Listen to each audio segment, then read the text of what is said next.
and welcome to Grade Gov News. Well, Congress is coming back this week after their 1-week Memorial Day recess, and the House of Representatives, they'll be debating 2 appropriations bills. One is dealing with the Homeland Security agencies, and the other is the Military Construction Veterans Affairs.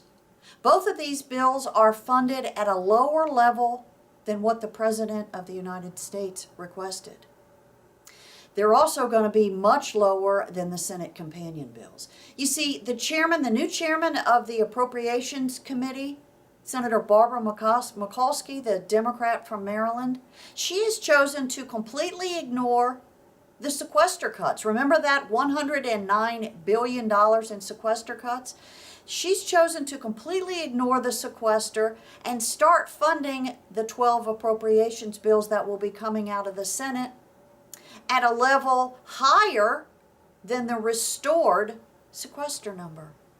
So clearly the Senate and the House appropriations bills are not going to be equal in funding, and this will tee up and set up a real funding debate by the middle of the summer. What's the Senate going to be doing? It'll be debating the Farm Bill. It's been debating the Farm Bill. It will debate the Farm Bill probably the remainder of this week.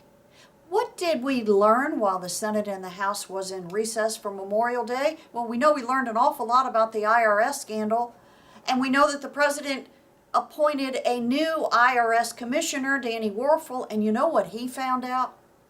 He found out that the IRS has been taking unbelievable conferences and travel to the tune of about $50 million over the last 3 years. Now, he says, and I'm quoting, "This is vestige from a prior era," unquote. I guess that would be code for this is somehow George Bush's fault. This travel that we're talking about, this $50 million, was travel and conferences that IRS employees went to in 2010, 2011, and 2012. The Inspector General, the same gentleman that uncovered the IRS targeting scheme, has said that he can't even put a final figure on it because they didn't keep adequate enough records. So here's the deal. The IRS in 2014 is going to take on the new responsibility of shepherding through and administrating 47 new provisions of Obamacare, new taxes, new penalties, new programs. They can't even keep track of $50 million worth of travel over the last 3 years. And we know by their own admission that they targeted people that thought differently than the current administration. So what would you think if your United States Senator or the United States Senate in general voted on an amendment? They could offer it to the Farm Bill, the pending Farm Bill that's pending on the Senate floor, offered an amendment to pause Obamacare, freeze it right in its tracks until and unless the IRS scandal is completely resolved, completely litigated, and we get to the bottom of all of this. Stop Obamacare from going into effect until all of the IRS questions and the scandals have been resolved. Seems to me if they can't handle currently what they do for a job, they can't handle record keeping for conferences for 3 years, how in the world are they going to add all of our additional health care information?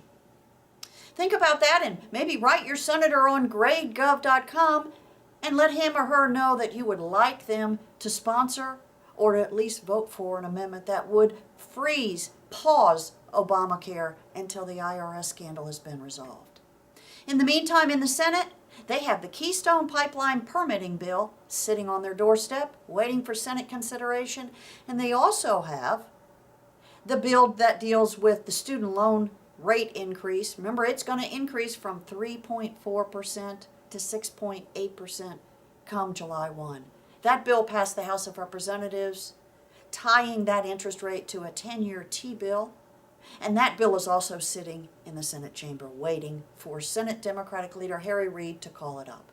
So the Keystone Pipeline could be called up. Staving off the student loan interest rate increase could be called up. The Senate could be debating this week freezing or pausing Obamacare.